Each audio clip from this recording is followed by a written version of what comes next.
So, good evening, good afternoon, good morning, again, wherever it is from around the world that you're joining me for another Moonshot. This last weekend, I got to catch up with a friend I haven't seen for many years.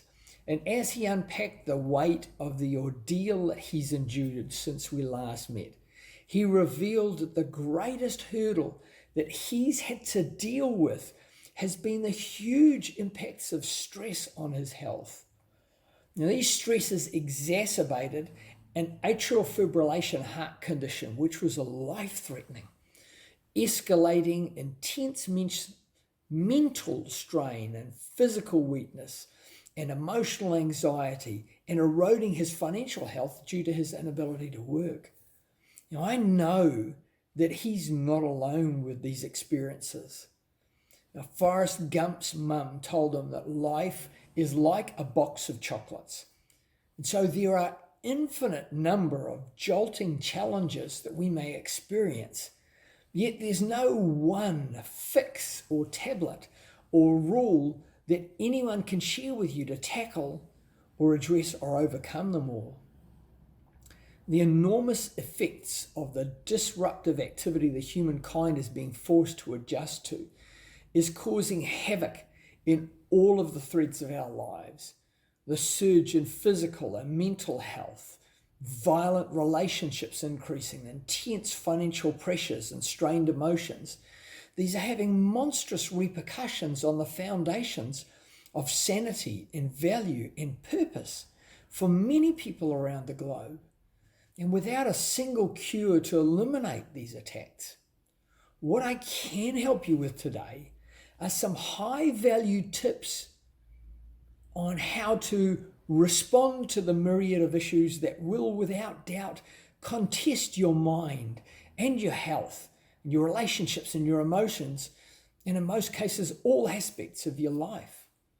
And these are in no particular order of priority, and I share them as a quick reference guide for you to learn new mindsets and behaviors that will enable you to handle and calm any situation, especially those which you currently identify as triggers of stress or anxiety.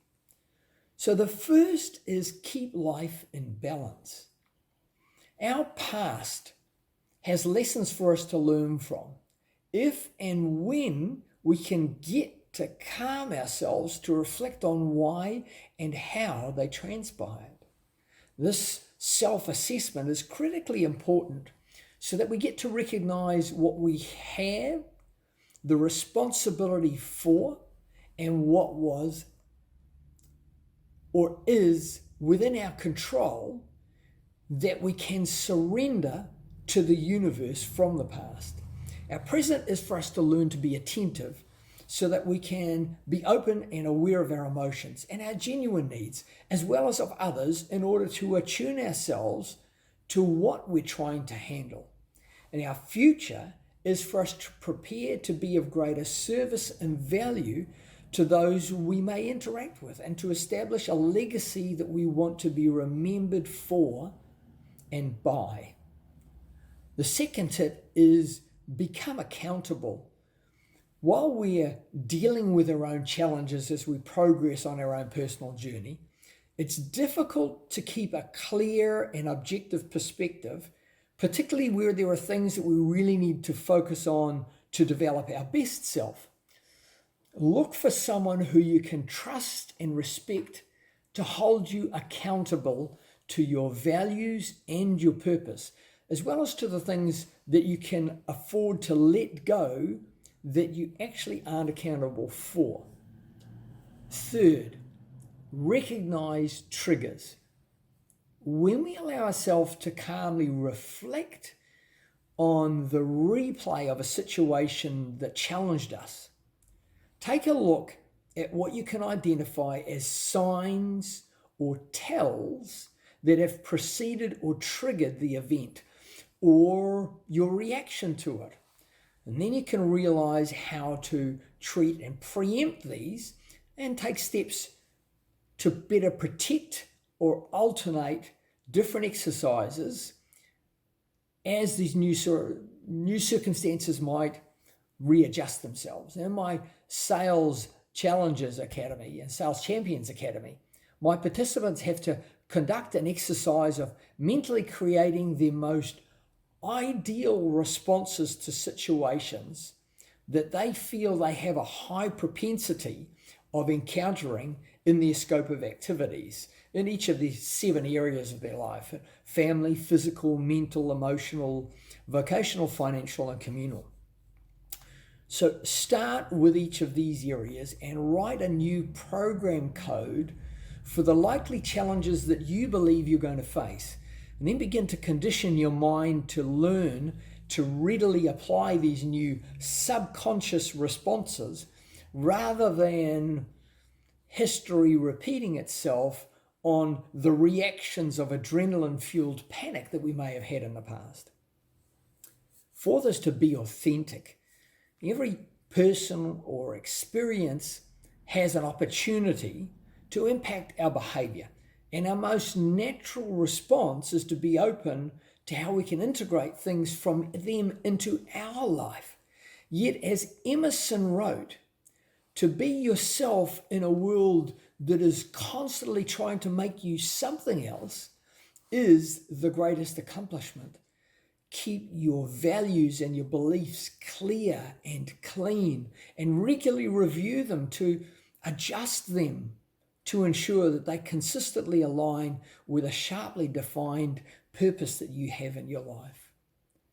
5th is self, not circumstance. And when things happen, it's especially important for us not to be drawn into the situation or the circumstances, and to do our best to focus on what really should have our attention. And that is the things which we are directly responsible for. This will drive us to do what we intend rather than react to what's happening. And it will help us to channel our energy to where our thoughts, then feelings, then actions and results need to be to realize the fulfillment that we seek for ourselves. 6th is to gear up. Each day without intention, we can be faced with minor or major challenges. So before you head out into your day, put on an armor that you'll need to protect yourself, just as if you were going into a battle. What will be the helmet to protect your thoughts, and the breastplate to protect your heart and your feelings, and your shield to block attacks, and your sword to slice your way through blocked paths. Next month, I'll be launching a new course on this fundamentally essential element of thriving, not just surviving. So stay tuned and be sure to message me if you'd like more information or if you'd like an invite on this opportunity. 7th is routines. When Tiger Woods is approaching a golf shot, he goes through a pre-shot routine where he visualizes himself at the tee, his stance, his positioning, his club grip, the ideal swing back and the perfect follow through, and then lifting his head and following the ball towards the optimal flight towards its target. So what pre-day routine can you design and practice every morning to help each interaction that you expect to encounter during the day to be closer to your ideal? And at the end of the day, what post-day routine can you create to review your performance and identify further improvements that you can apply for tomorrow? 8th is cause, not symptom. Similar to how most people will focus on the circumstances of the situation that they're experiencing, the greater tendency with facing challenges is for people to be overcome or overwhelmed by the apparent problem and its details rather than the source or the root. And this is what escalates anxiety, because the outcome is unclear and clouded and disrupted. The key here is to direct your energy to defining a solution, ideal or not, which fixes the hurt or solves the problem immediately rather than dwells on it. And once the hemorrhaging has been stemmed, you can then review the cause and design a learning process to mitigate or curtail a repeat episode. Now that is the path to effective change. And the last tip are the 3 Ps.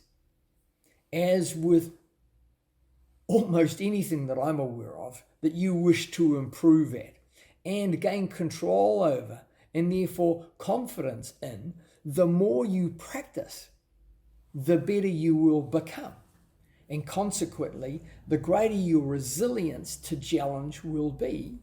So practice, practice, and practice.